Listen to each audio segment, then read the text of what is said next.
Hello bachon, so let's read the question. The question says part of the fallopian tube closest to the ovary is.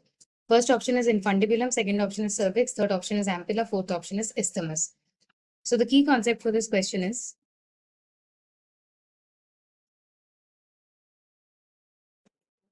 structure of the fallopian tube.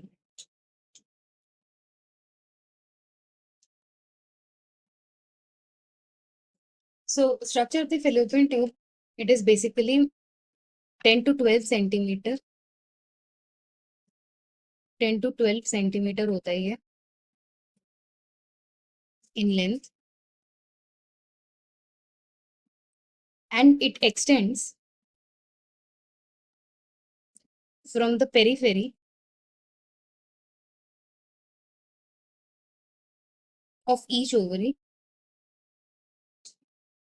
and जाता है towards the uterus. So इसके तीन parts होते हैं mainly. सबसे पहला part होता है infundibulum,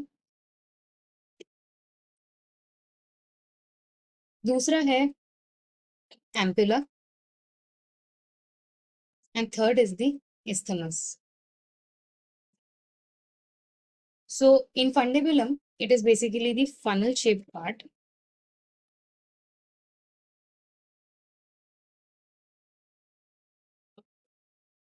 and it is closer to the ovary. ये वाला पार्ट होता है जो ओवरी से क्लोज होता है.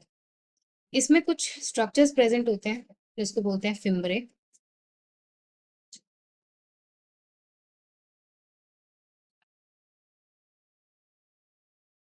Fimbrae are basically the finger-like projections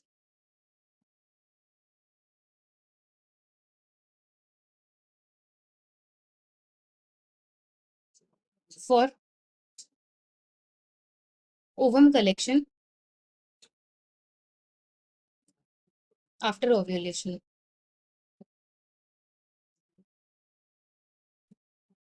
Ampulla जो region होता है, it is basically the wider part of the oviduct.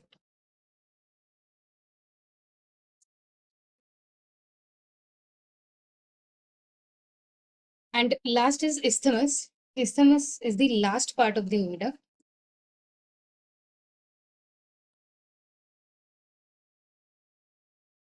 And इसका जो lumen होता है, it is narrower. इसका narrow lumen होता है. And this is the region which joins the uterus. So coming back to the question. Question में ये पूछा है कि part of the fallopian tube which is closest to the ovary. So closest to the ovary is infundibulum. Cervix नहीं होता, it is not a part of the ovary. It is not a part of the fallopian tube. Ampulla भी नहीं है, isthmus भी नहीं है. They are not close to the ovary. So the final answer for this question is option A. Hope you understood well. Best of luck.